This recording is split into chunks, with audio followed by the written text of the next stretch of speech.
Picture a man in an English prison yard in 1822, gripping a wooden handrail, stepping onto a turning wheel the size of a watermill.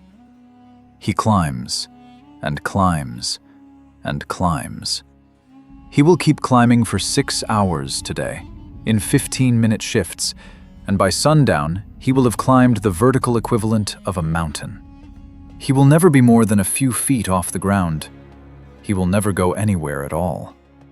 That machine has a name you already know. You've probably stood on one this week, sweating, earbuds in, watching a number count up on a little screen. We call it a treadmill. But here's the strange truth history quietly buried. The treadmill wasn't built to make anyone healthy. It was built to break men. And the story of how a Victorian instrument of punishment became the centerpiece of every modern gym is stranger and darker than almost anyone realizes.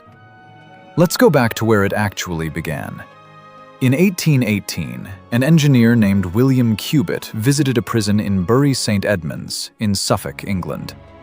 At the time, British prisons were under pressure to reform. Reformers argued that idle time bred vice, that criminals needed hard, monotonous, physically punishing labor to reflect on their sins and, supposedly, correct their character. But most prisons had nothing for inmates to actually do. Cubitt watched prisoners lounging in the yard and thought about the mills back home, the great wooden wheels that turned when water pushed against their paddles. What if, he wondered, you could use human legs instead of a river? So he built one. A massive, hollow cylinder, ridged with wooden steps around its entire circumference, mounted horizontally like a paddle wheel turned on its side. Prisoners stood shoulder to shoulder along its length, each in his own narrow compartment, gripping a bar for balance. As the wheel turned beneath their feet, each step sank away, forcing them to step onto the next one, and the next, endlessly, like climbing a staircase that regenerated itself the instant they touched it. It looked almost exactly like a modern gym treadmill. It functioned almost exactly like one too. The difference was that nobody had a choice, and nobody was going anywhere but down into exhaustion. Prison officials loved it immediately. It was cheap, it required no skill to supervise, and it produced something that looked, on paper, like discipline. Within a few years, the treadwheel, as it was actually called, spread to prisons across Britain, then to the United States and beyond.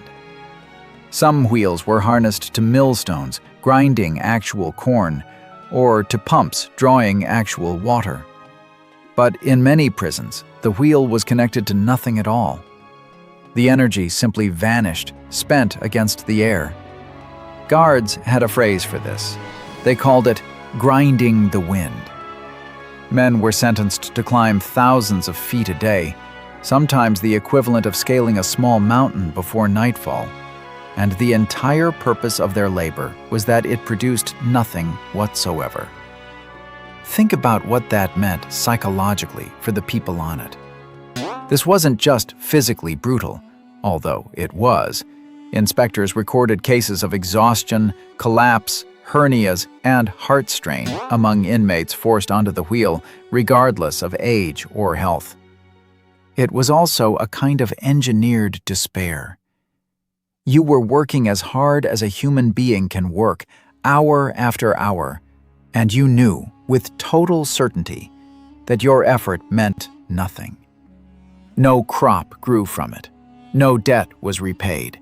No wall was built. It existed purely to consume you. Oscar Wilde knew this machine intimately.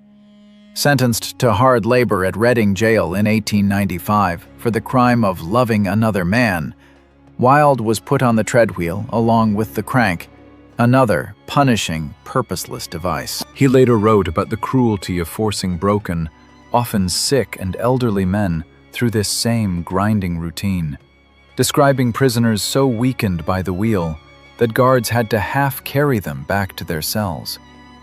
For Wilde, one of the most celebrated wits in London, the treadwheel wasn't clever engineering. It was a machine for manufacturing suffering, dressed up as moral correction. But here's where the story takes its first real turn.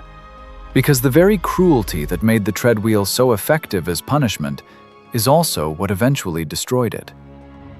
As the 19th century wore on, prison reformers and doctors began questioning whether grinding men into exhaustion actually reduced crime, or simply produced sicker, angrier prisoners who re-offended anyway.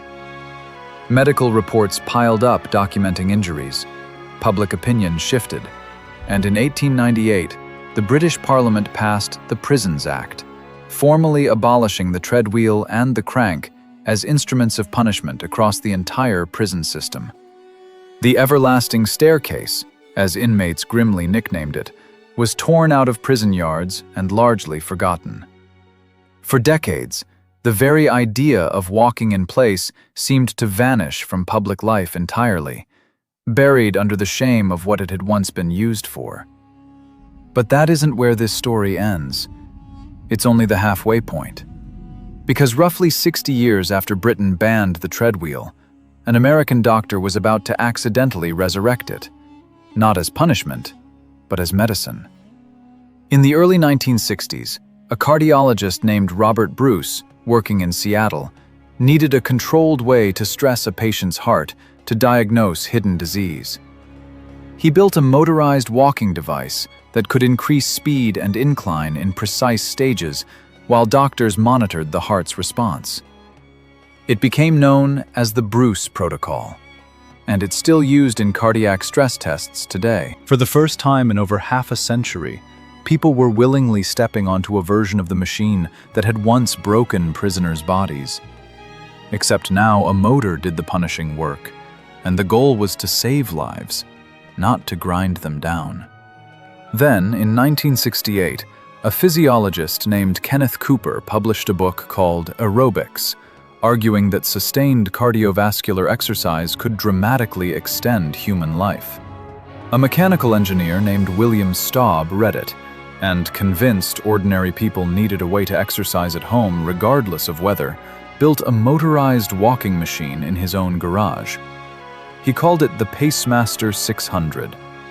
It sold by mail order, then in department stores, and within a generation, that once-forgotten prison device was standing in suburban basements and corporate gyms across America, rebranded entirely as a symbol of health, ambition, and self-improvement. And that's the mechanism worth understanding, because it's almost eerie in its similarity. Underneath the modern treadmill's console and blinking lights is still, fundamentally, Cubitt's original idea.